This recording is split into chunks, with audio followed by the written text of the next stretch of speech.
Hello everybody, my name is Julie Parker and welcome to this week's edition of the History of Famous Psychologists. This week we have a very special guest joining us. He has impacted society in such a great deal and has continued to further his knowledge with many great theories and advancements in psychology. Everybody please welcome the father of psychology, John Locke. What a wonderful introduction, Julie. Thank you very much for having me on the show. I am honored to be here. We are so glad to have you here, Mr. Locke. How are you?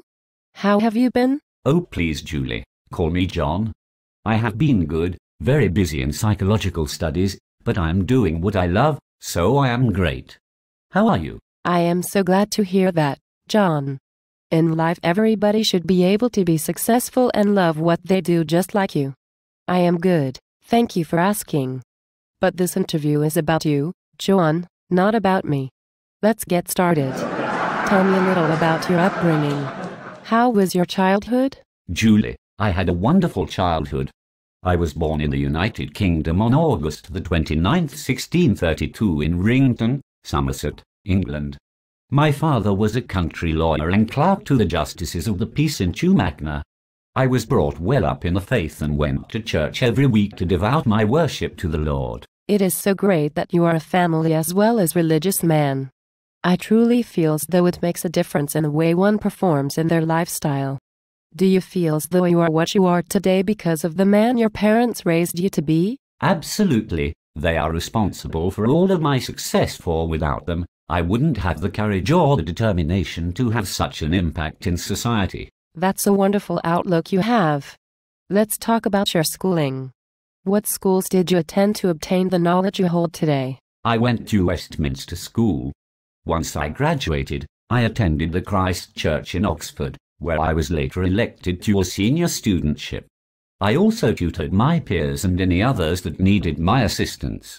In 1654, I earned my bachelor's degree. In 1658, I earned my master's degree, and in 1674, I earned my medical degree.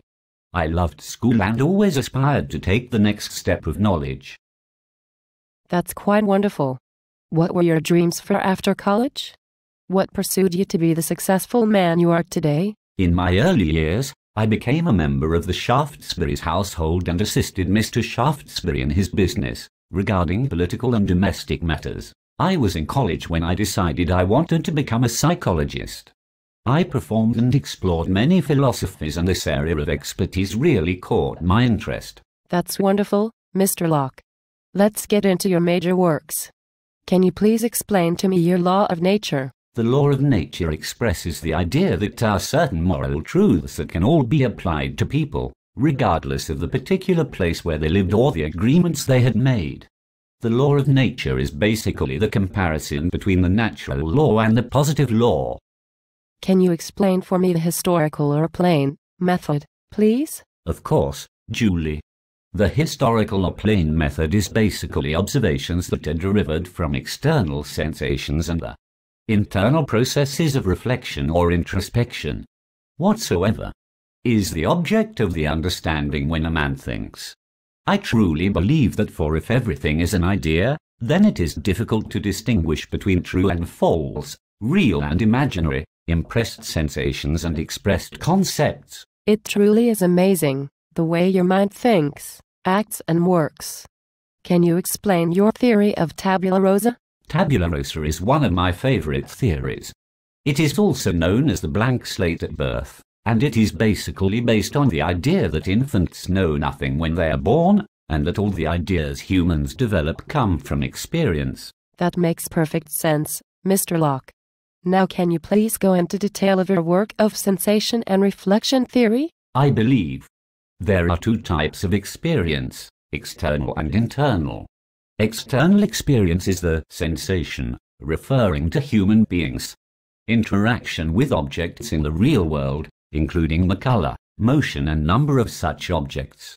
Whereas internal experience is the reflection, meaning the acts of the mind, such as knowing, believing, remembering and doubting. So what is the simplicity and complexity theory? I propose that all sensation and reflection fell into categories of being either simple or complex. A simple idea is one which centers on one element. A complex idea is one which combines several simple elements. Everything is based on all of my theories. They truly are, John. You are a wonderful inspiration that has contributed to society in a wonderful way. You truly influence society in a wonderful way, and all look up to and respect you.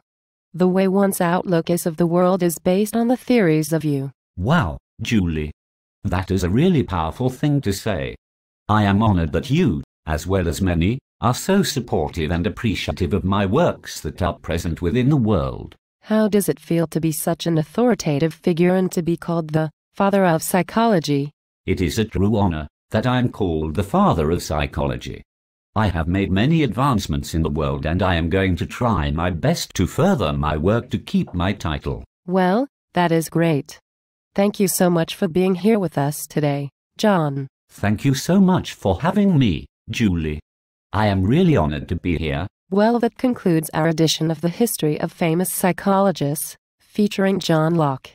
I am Julie Parker. See you next time.